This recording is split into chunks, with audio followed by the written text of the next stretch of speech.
కార్తీక పురాణము 5వ రోజు పారాయణం. నవమాధ్యాయము.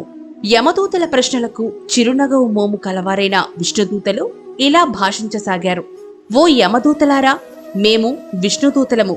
మీ ప్రభువు మీకు విధించిన ధర్మాలేంటి? పాపాత్ములెవరు, పుణ్యాత్ములెవరు, యమదండనకు అర్హులైన వారెవరు? అవన్నీ విపులీకరించి చెప్పండి. విష్ణుదూతల ప్రశ్నలకు యమదూతలు ఇలా సమాధానమిచ్చసాగారు. సూర్య చంద్రాగ్ని వాయురాకాశ గోసంచెలు దశా దిశ కాలాలు, వీనిని మానవుల యొక్క పాపపుణ్యాలకు సాక్ష్యాలుగా విచారించి వారిని మేము శిక్షిస్తాము. ఓ విష్ణుదేవతలారా, శ్రద్ధగా వినండి. వేద మార్గాన్ని విడిచిన స్వేచ్ఛాచారులు, సాధుజన బహిష్కృతులు యమదండనార్హులు.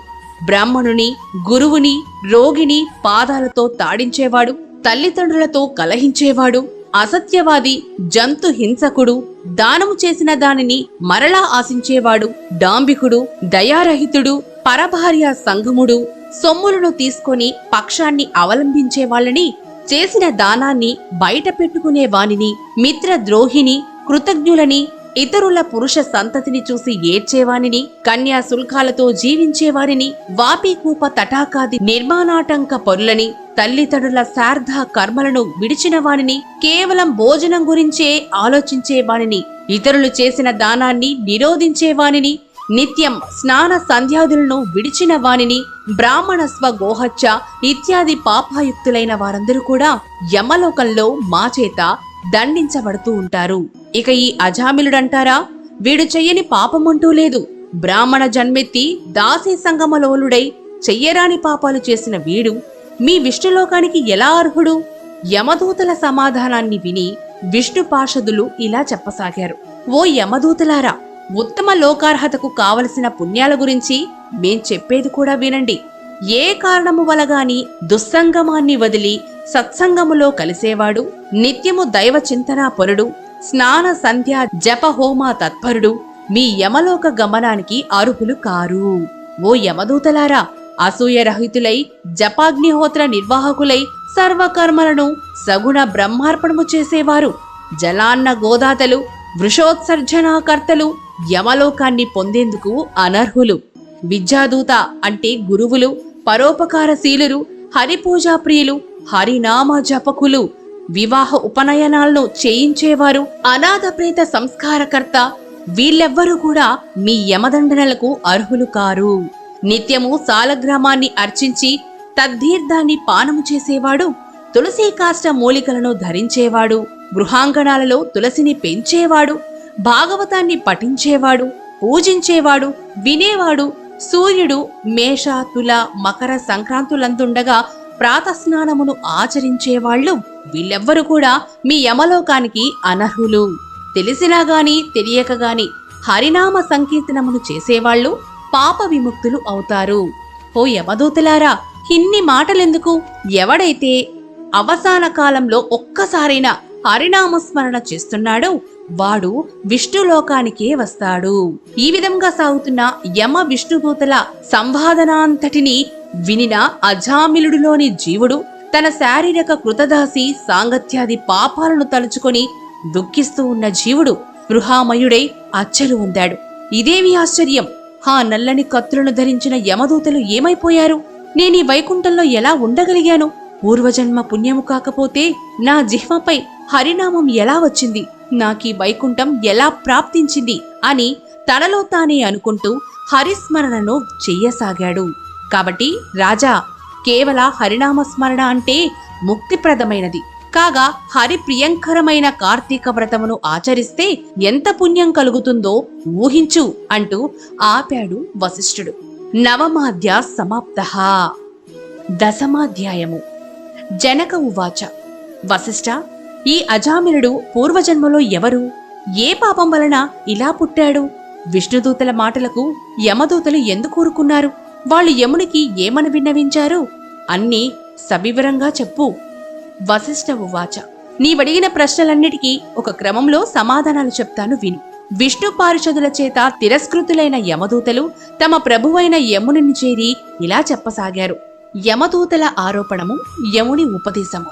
అయ్యా, పాపాత్ముడను దురాచారుడను నిందిత కర్మాచరణపరుడు అయిన అజామిలుని యందలి జీవుని తెచ్చే సమయంలో విష్ణుదూతలు మమ్మల్ని అడ్డగించి అతన్ని మా నుంచి విడిపించి తమతో వైకుంఠానికి తీసుకుని వెళ్లారు.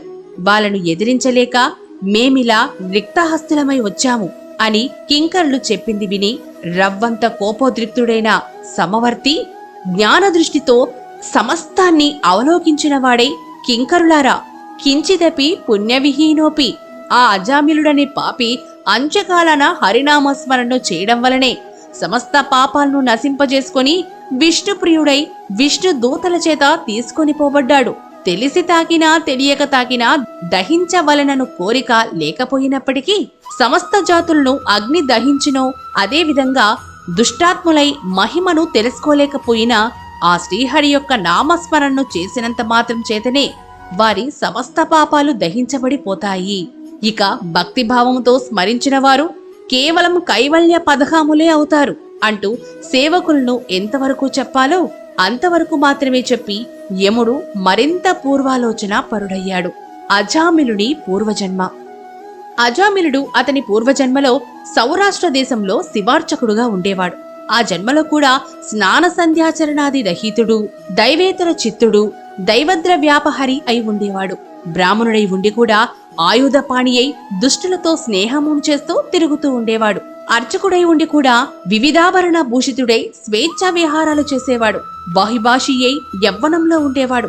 ఆ కాలానికి అదే గ్రామంలో ఒక దరిద్ర బ్రాహ్మణుడు ఉండేవాడు. అతడు దరిద్ర పీడితుడై అన్నము కొరకై పట్టణాలు పల్లెలు తిరుగుతూ యాయవార వృత్తిని అవలంబించి ఉన్నాడు.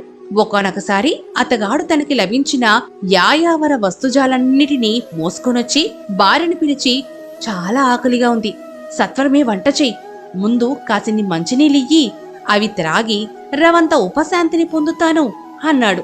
కాని యవ్వన మదాశ్రితి అయి ఉన్న ఆ ఇల్లాలు భర్త ఎన్నిసార్లు పిలిచినా పట్టించుకోకుండా తన జారుని గురించే తలపోస్తూ ఉండిపోయింది. అందుకు కోపించిన భర్త చేతికందిన కర్రతో ఆమెను కొట్టాడు. తమ కామపుటాలోచనలకు అంతరాయమును కలిగించాడనే కోపంతో తన ముష్టితో ఘాతించింది. అడలి బడలి ఉన్న ఆ బాపడు అందుకై పటితాపంతో ఆమెను గృహాన్ని వదిలిపెట్టి గ్రామాంతరం వెళ్లి భిక్షాటనతో బతకసాగాడు. మగడు ఇల్లు వదిలి వెళ్లిపోవడంతో మరింత దిగించిన ఆ జారిని మగడు తెచ్చినవన్నీ సుష్ఠుగా మేసి, మగడిచ్చినవన్నీ అలంకరించుకుని, మగడు తెచ్చిన మంచి చీరను కట్టుకొని తాంబూల చర్వణము చేస్తూ ఒకానొక రజకుని ఇంటికి వెళ్లి ఆ రాత్రి తనతో సంభోగించవలసిందిగా కోరింది. కాని నీతిమంతుడైన ఆ రజకుడు ఆమె కోరిన తప్పుడు పనికి అంగీకరించకపోవడంతో వారిద్దరికీ వాగ్వివాదం జరిగింది. అంతటితో వాంఛితార్థం నెరవేరిని ఆ బ్రాహ్మణ జారిని వీధిన పడి రసికులను వెతుక్కుంటూ పోతూ ఇతఃపూర్వం చెప్పబడిన ఈశ్వరాలయ అర్చకుణ్ణి చూసి సురత క్రీడలకు ఆహ్వానించింది. బ్రాహ్మణుడైన వీడు ఆమె పరస్త్రీ అని కూడా ఆలోచించకుండా అంగీకరించి ఆ రాత్రంతా ఆమెతో సుఖించాడు. అయినప్పటికీ ఆ జారిని సద్వంశ సంజాత అయిన కారణంగా కామము చల్లారగానే తన దోషాన్ని తెలుసుకున్నదై భర్తను వెతుక్కుంటూ వెళ్లి బ్రతిమాలి తెచ్చుకొని అది మొదలుగా అతని మాటలకు తూచా తప్పకుండా బ్రతకసాగింది. ఇటువంటి పాపాల వలన మరణాంతరం ఆ శివార్చకుడు రౌరవాది మహానరకాలు అనుభవించి సత్యనిష్ఠుడి కొడుకైన అజామిలుడిగా జన్మించి కార్తీక పౌర్ణమి నాటి శివదర్శనం, అంత్యకాల హరిస్మరణల పుణ్యం వలన మోక్షాన్ని పొందాడు. ఆనాటి శివార్చకుని జన్మలో ఇతనితో జారత్వం నెరపిన బ్రాహ్మణ జారిని కూడా కొంతకాలానికి మరణించింది. నరకానుభవంను పొంది కన్యాకుబ్జములోని చండాల గృహంలో బాలికగా జన్మించింది. కాని ఆ పిల్ల తండ్రి గండాన పుట్టడం వలన వాళ్ల పిల్లలను అడవిలో వదిలేశారు. ఆ వనంలో ఒక బ్రాహ్మణుడు బాలిక అరణ్యరోధన్ని విని జాలిపడి తనతో తీసుకుని వెళ్లి తన ఇంటి దాసికి పెంపకానికి ఇచ్చాడు. ఆ దాసి దాని దగ్గర పెరిగిన ఈ పిల్లలనే అనంతర కాలంలో అజామిలుడు దగ్గరకు తీసుకున్నాడు. మహారాజా, నువ్వడిగిన అజామిలుడి పూర్వగాథ ఇదే. సమస్తమైన పాపములకు హరినామస్మరణ కన్నా మించిన ప్రాయశ్చిత్తము మరొకటి లేదు. అది సాధ్యము కానప్పుడే ఇతరేతర ధర్మశాస్త్రాది ప్రోక్త ప్రాయశ్చిత్త కర్మలను ఆచరించాల్సి ఉంటుంది. జనక నరపాల, ఎవరి జిహ్వ హరిని కీర్తించదో, ఎవరి మనసు హరి చరణాలను ఆశ్రయించదో, ఎవరి చెవులు శ్రీహరి సంకీర్తనలను ఆలకించవో వాళ్ల పాపాలు ఏ విధముగాను కూడా నశించే అవకాశం లేదు. ఎవరైతే ఇతర చింతలన్నిటినీ విడిచిపెట్టి విష్ణువునే ధ్యానిస్తూ ఉంటారో వారు తప్పనిసరిగా కైవల్యాన్ని పొందుతారు అనడంలో ఏమాత్రము సందేహము లేదు.